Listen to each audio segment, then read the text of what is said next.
Itu bagi tazkirah Masjid Anwar tak layak. Dia ni memang moral rendah akhlak. Itu imam kata dalam betul yang moral main-main mahal.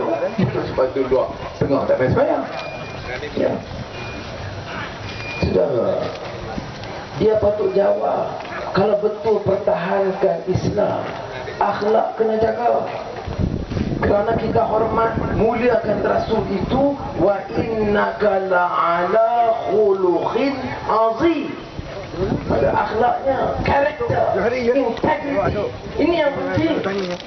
Tak boleh musuh ke kawan ke, kita tak boleh fitnah, kita tak boleh maki lucah. Ada fakta.